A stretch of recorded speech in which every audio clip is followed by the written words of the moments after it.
For more, we turn to John Heilemann, the co-managing editor of Bloomberg Politics. What do you make of the political predicament that Donald Trump will be in once he assumes the White House? The description here is that he's boxed in. His advisor, Kellyanne Conway, says, well, that would be a shame because it would seem political. Is he boxed in? Well, he's going to face some choices to make about, I mean, look, there's a large-scale set of questions about what Donald Trump's attitude towards Russia is going to be on the grand geostrategic, geopolitical level. On the question of these sanctions, it's clear that he's going to face some choices. You've got the Obama administration having done something that will, I think, find pretty broad public approval in the sense that Vladimir Putin, not a particularly popular guy.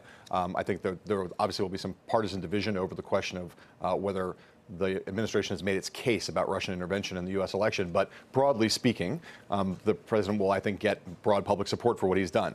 There are Republicans in Congress, and that's the important constituency here, not Democrats, but Republicans in Congress who want to go further and think the Obama administration has not done enough. Right. So Trump is going to face a situation, a rare situation right now, where unlike many others, where Republicans are largely inclined to go along with him, there are a lot of Republicans right now who want to hold his feet to the fire on Russia and are concerned about his relationship with Vladimir Putin, are concerned about the fact that he might want to have too friendly, too compliant a relationship with Russia. So Trump is boxed in to some extent, and it's going to he's going to be in a situation where now, if he were to try to reverse these sanctions, for instance, he's going to be accused of playing politics and walk into one of the most vulnerable areas that he faces, which is the notion that in some way he is in bed with Vladimir Putin or is too close to Vladimir Putin, is too acquiescent to Russian interests. And I guess the big question is, how friendly can he be? I mean, he says in response to this that he will meet with the intelligence community next week and see what evidence they have. They've gone as far as to release the details and paint the picture of the case they're making. And Republicans in Congress have been briefed on this information, and they're coming out and saying we need to really hold Russia to account. So what should we look for when Donald Trump assumes the White House in what action he takes? Of course, he can reverse the sanctions with a stroke of a pen. Right. These intelligence officials being expelled, he can erase that. But what should we look for? Right. Well, there are two separate things here, right? One thing is that we don't know the extent of what the U.S. action towards Russia is. We know about what the public actions are, but there's been suggestions there might be covert activities. We know what Russia's response is now, but there could be covert activities. We are now in the age of cyber warfare, right? This has been described as the most significant U.S. response to a cyber attack. But what now unfolds between the U.S. and Russia in the realm of cyber warfare? We could be entering a brave new world of conflict that we can't really imagine at this point. So there's that specific set of issues and what Trump does in relationship to that. But on the larger question, what we should be looking for, and I think what everyone will be looking for, we're going to have contentious hearings over Rex Tillerson as Secretary of State because of his relationship with Vladimir Putin. We're going to have contentious questions around foreign policy and national security broadly defined. What is Trump's attitude towards NATO? What is Trump's attitude towards potential Russian expansion in Eastern Europe?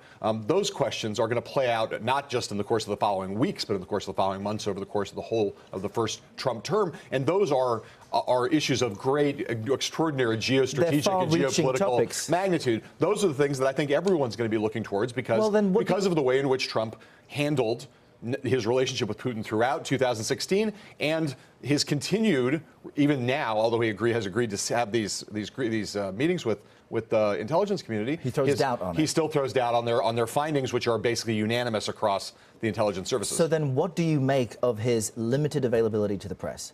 I mean, he steps outside his Mar-a-Lago resort for all of 2 minutes, and then later in the day comes out for an extended Q&A, which it's in and of itself maybe 10 minutes. He has not made himself available to the press for these long, deep Q&A sessions. And as you say, this is only going to become more important as time goes on. What do you make of that? Well, I make of it, I think it's a mistake, and I think it's bad. So, look, it's been since July, since Donald Trump's held a formal news conference. For a long time, he and a lot of Republicans criticized Hillary Clinton for not holding formal news conferences. He's now gone much longer than she went without doing so. The pressure on him to start doing that as he gets closer to inauguration is going to be extraordinarily high. He has promised to have a news conference before he takes office. It's obviously really important for Democratic accountability that he start to do that. Right now, it's the holidays, and so the pressure on him to hold a formal news conference. We in the press care a lot more about these things, and rightly so, than most citizens do. But Trump's right now, his mode of communication has been this. You've got the Trump of Twitter. You've got the Trump of the occasional interaction with the press. They seem to be different Trumps. Right. For instance, the Trump on Twitter is much more critical of President Obama right That's now. right. The Trump in public, when he speaks to reporters, is a little more, seems to be a little more friendly and a little more presidential. Again, he's going to eventually have to do the formal news conference. But again, this is a thing that is going to play out over the course of 4 years. Is there going to be a protective pool? Is there going to be, the press is going to be allowed to have the kind of coverage of Trump that the press has become accustomed to over generations of covering presidents?